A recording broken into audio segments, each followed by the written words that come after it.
Je suis Zara Adam. Aujourd'hui, je me tiens devant vous pour vous partager mon histoire.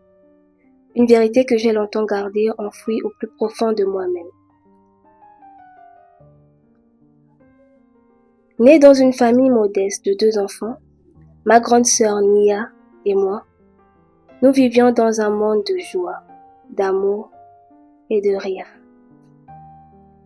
Notre maison, c'était notre refuge. Mais ce refuge a commencé à se fissurer, lentement, après le décès de notre maman. Les choses ont changé. Au début, je ne comprenais pas. Mais Nia, elle voyait clair. Elle a insisté à aller vivre chez notre tante, Julienne. Mon père a accepté sa demande. Je me souviens encore de son départ. C'était comme si une part de lumière disparaissait. La maison, autrefois pleine de vie, est devenue un endroit d'ombre. J'ai commencé à ressentir un vide que rien ne pouvait combler. Puis un jour, en rentrant de l'école,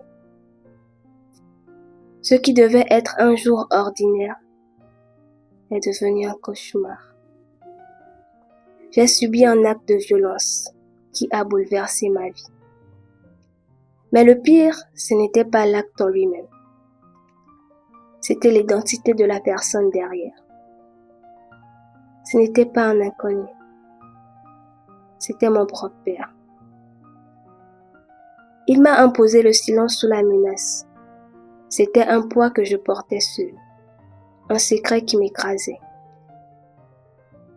J'étais trop jeune pour comprendre les conséquences que cela aurait sur ma santé. Mais je savais que ma vie avait basculé. Chaque jour, je luttais pour garder la tête hors de l'eau, sombrant lentement dans la peur. Mon esprit a choisi d'oublier pour survivre. Cette amnésie, c'était ma seule issue. Mais il y a eu des moments où l'idée de mettre fin à ma vie semblait la seule échappatoire. C'était ma meilleure amie Suzy qui m'a retenue.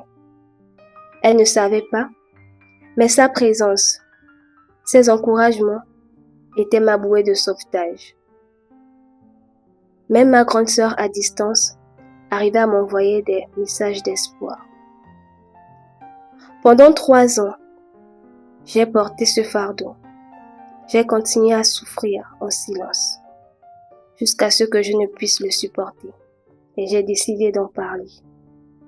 Peu importe les conséquences, je devais me libérer de ce poids. J'en ai parlé à Nia et à Suzy. Le chemin n'a pas été facile, mais leurs bras m'ont accueilli. Leur amour m'a réchauffé. Aujourd'hui, grâce à ma confidence, je reçois enfin le soutien dont j'avais besoin. J'entame un processus de guérison. À toi qui m'écoutes, si tu vis dans la souffrance, si tu portes un fardeau qui te détruit, sache que parler est le premier pas vers la libération. Ne reste pas prisonnier de ton silence. Parle, même si c'est difficile. Parle, jusqu'à ce que ta voix soit entendue. Car c'est seulement en brisant le silence que l'on peut commencer à guérir.